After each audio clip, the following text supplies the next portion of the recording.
Salut à tous, le journal du foot de ce mardi 21 septembre. L'explication de la sortie de Lionel Messi dimanche soir au Parc des Princes contre l'Olympique Lyonnais. Sortie qui a déclenché une petite polémique, notamment en raison de la réaction de l'Argentin au moment de son remplacement à un quart d'heure de la fin du match. En réalité, Mauricio Pochettino aurait joué la carte de la prudence après une béquille subie quelques instants auparavant par l'ancien Blaugrana.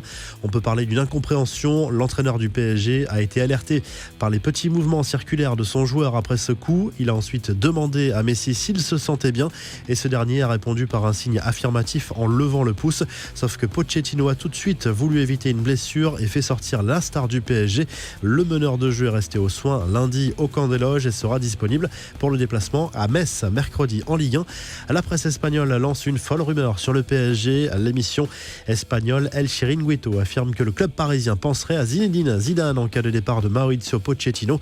Une piste a priori fantaisiste et ce ne serait pas la première fois dans cette émission espagnole, certes très suivie, mais connue pour balancer parfois quelques infos non vérifiées. Zidane est certes libre, mais Pochettino n'est absolument pas menacé. Cristiano Ronaldo victime d'une grosse arnaque de la part d'une employée d'une agence de voyage. Information révélée par le journal des Noticias. Les faits remontent à la période 2007-2010. Cet employé aurait prélevé sur l'un des comptes de CR7 la coquette somme de 288 000 € en 200 opérations différentes durant cette période pour des voyages qui n'ont jamais été effectués. Depuis, la responsable doit rendre chaque mois une partie de l'argent volé. L'agent de Cristiano Ronaldo, Jorge Mendes et ses compatriotes Nani et Manuel Fernandez ont été victimes de la même fraudeuse. La star de Manchester United qui a encore prouvé sa bienveillance en envoyant un message à vidéo à un footballeur de Perth, Danny Hodgson, qui se trouve dans un état critique après une agression violente subie début septembre en Australie. Touché par cette histoire, l'international portugais a envoyé ce message dans lequel il lui souhaite un prompt rétablissement, l'invitant même à Manchester pour suivre des matchs des Red Devils lorsqu'il sera sur pied. Un message diffusé sur une chaîne de télévision australienne. Malgré les résultats décevants en ce début de saison et les tensions avec son président, Ronald Koeman pourrait être sauvé par son contrat. À en croire les médias catalans, le club Blaugrana devra payer une somme importante au coach néerlandais s'il souhaite s'en séparer. Le Barça devrait lui régler 6 millions d'euros s'il ne souhaite pas renouveler son bail au-delà de 2022. Il faudrait ajouter à cela en plus une somme de 7 millions d'euros en cas de licenciement immédiat. Cela correspond à son salaire annuel. Koeman, qui a par ailleurs beaucoup amusé les médias espagnols lundi soir en conférence de presse, agacé par les questions des journalistes sur la qualité de jeu du Barça, l'entraîneur néerlandais s'est embrouillé parlant de tiki-taki pour évoquer le fameux tiki-taka, ce fameux jeu court et spectaculaire qui fait partie de l'ADN du club. Une erreur de prononciation que n'ont pas manqué de relever les médias espagnols. Les infos, en bref, les premières sanctions après les incidents de Lens-Lille samedi en Ligue 1. La commission de discipline de la LFP a décidé de sanctionner les deux clubs à titre conservatoire avant de rendre des décisions définitives le 6 octobre prochain. Le RC Lens écope dans un premier temps de 2 matchs à huis clos. Les supporters lillois ne pourront pas faire le déplacement à Strasbourg.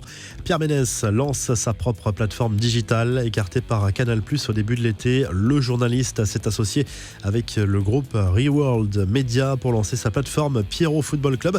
Rendez-vous à partir du 12 octobre prochain au menu des interviews, des reportages, des podcasts et des analyses.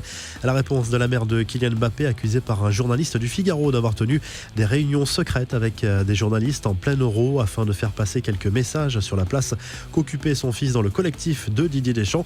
Elle a fermement contesté cette information, parlant de réunions de courtoisie avec ces fameux journalistes.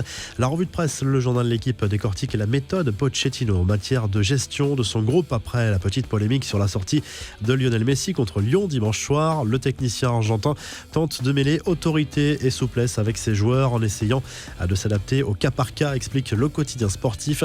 En Espagne, le Mundo Deportivo revient sur le match nul du Barça contre Grenade, arraché en toute fin de match grâce à un but signé Araujo. Le club Blaugrana a été mené durant tout le match. Son bilan, 2 victoires et 2 matchs nuls en Liga cette saison. Scène assez improbable en conférence de presse. L'entraîneur de Grenade, Robert Moreno, a reconnu qu'il se verrait bien sur le banc du Barça en cas de départ de Koeman. Le journal AS met en avant le duo Karim Benzema-Vinicius Junior. Leur complémentarité fait des étincelles en ce début de saison en Liga. 11 buts à eux deux en championnat, 6 pour le Français, 5 pour le Brésilien. Ils ont marqué à eux deux plus de buts que toutes les équipes du championnat espagnol. En Italie, le Corriere dello Sport revient sur le carton du Napoli sur la pelouse de l'Udinese lundi soir 4-0. Le club napolitain poursuit son parcours parfait en championnat avec une 4e victoire en 4 rencontres. L'Inter peut reprendre les commandes de la Serie A, provisoirement en cas de victoire sur la pelouse de la Fiorentina. Si ce journal du foot vous a plu, n'hésitez pas à liker la vidéo, à vous abonner pour nous retrouver dès demain pour un nouveau journal du foot.